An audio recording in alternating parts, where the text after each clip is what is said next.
Victor Hugo, dans La légende des siècles, poème L'an 9 de l'Hégire.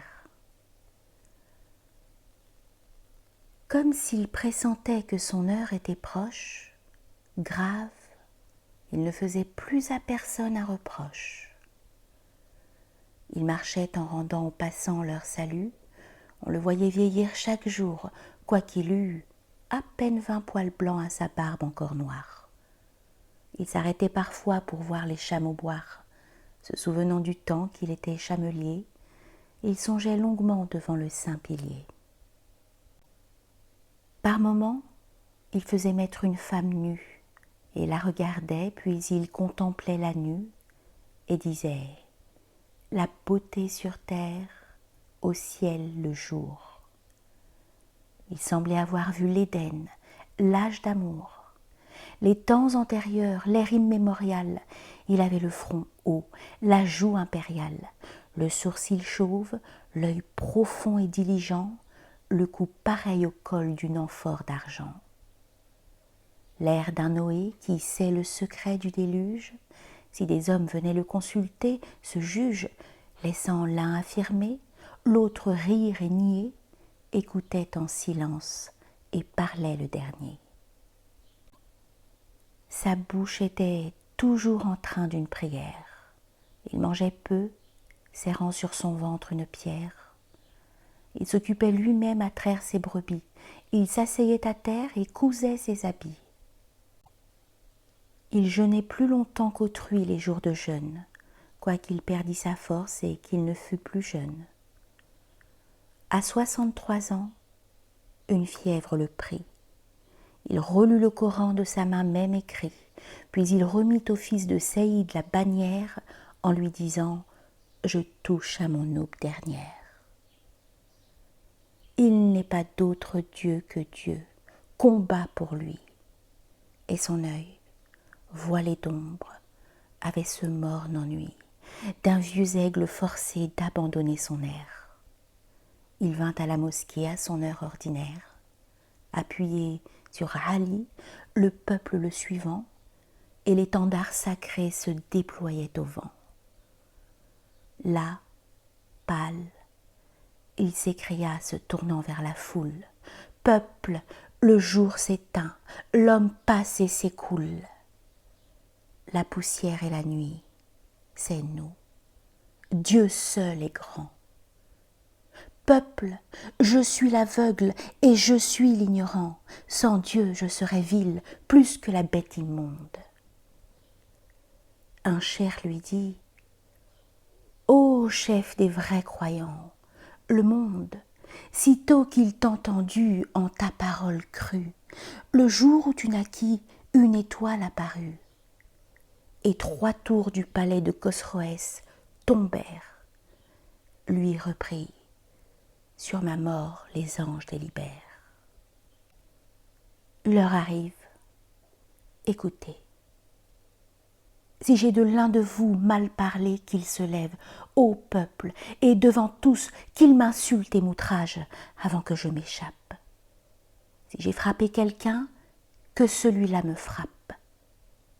Et tranquille, il tendit aux passants son bâton. Une vieille, tondant la laine d'un mouton, assise sur un seuil, lui cria « Dieu t'assiste !» Il semblait regarder quelque vision triste. Et songeait, tout à coup pensif, il dit « Voilà, vous tous, je suis un mot dans la bouche d'Allah. Je suis cendre comme homme et feu comme prophète. J'ai complété de Issa la lumière imparfaite. Je suis la force, enfant. Jésus fut la douceur. Le soleil a toujours l'aube pour précurseur. Jésus m'a précédé, mais il n'est pas la cause. Il est né d'une vierge aspirant une rose. Moi, comme être vivant, retenez bien ceci. Je ne suis qu'un limon par les vices noircis. J'ai de tous les péchés subi l'approche étrange. Ma chair a plus d'affront qu'un chemin n'a de fange, et mon corps par le mal est tout déshonoré.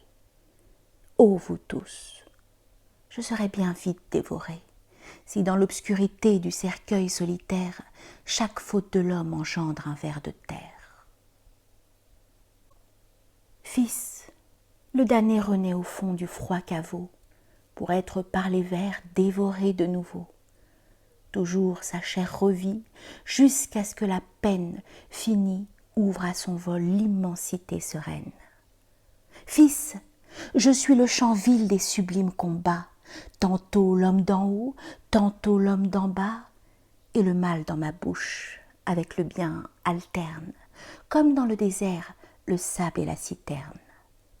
Ce qui n'empêche pas que je n'ai, ô croyant, tenu tête dans l'ombre aux anges effrayants, qui voudraient replonger l'homme dans les ténèbres.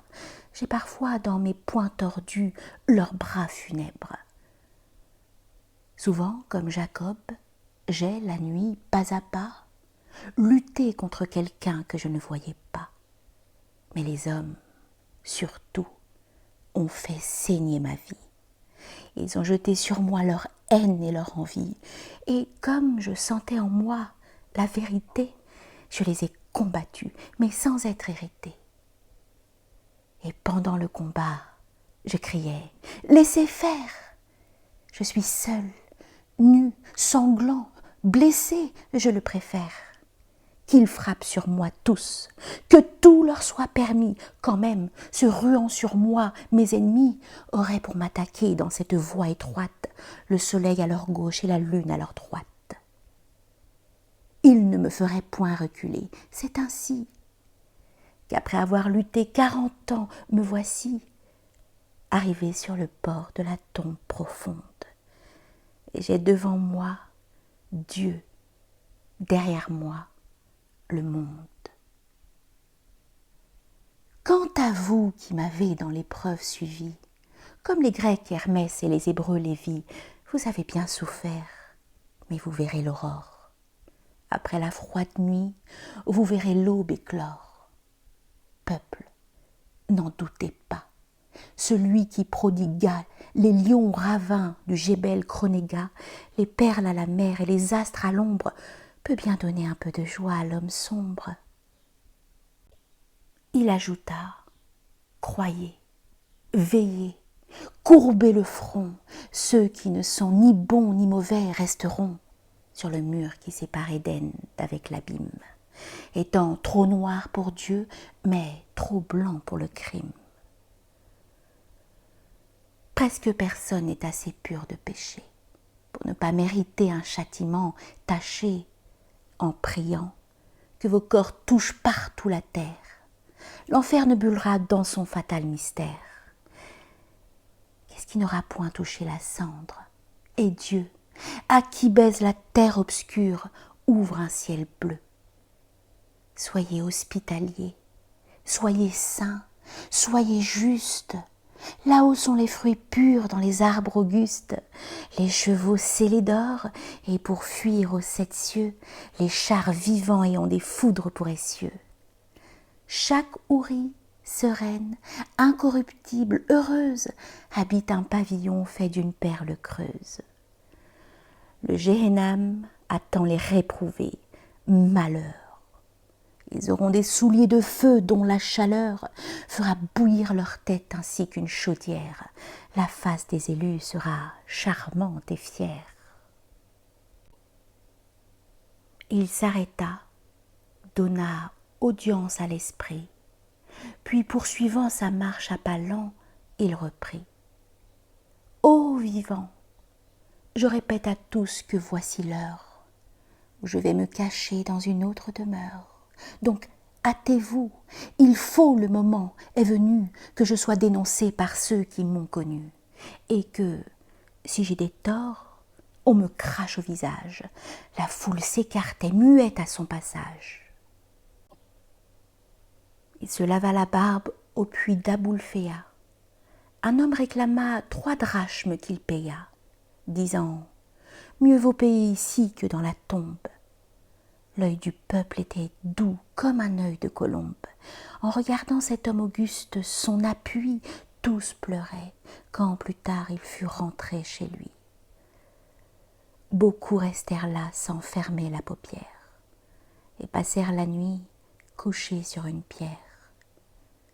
Le lendemain matin, voyant l'aube arriver, Abou Bakr, dit-il, « Je ne puis me lever. Tu vas prendre le livre et faire la prière. » Et sa femme Aïcha se tenait en arrière. Il écoutait pendant qu'Abou Bakr lisait et souvent, à voix basse, achevait le verset. Et l'on pleurait pendant qu'il priait de la sorte. Et l'ange de la mort, vers le soir à la porte, apparut, demandant qu'on lui permît d'entrer. Qu'il entre. On vit alors son regard s'éclairer, de la même clarté qu'au jour de sa naissance. Et l'ange lui dit, « Dieu désire ta présence. » « Bien, dit-il. Un frisson sur ses tempes courut, un souffle ouvrit sa lèvre, et Mohammed mourut.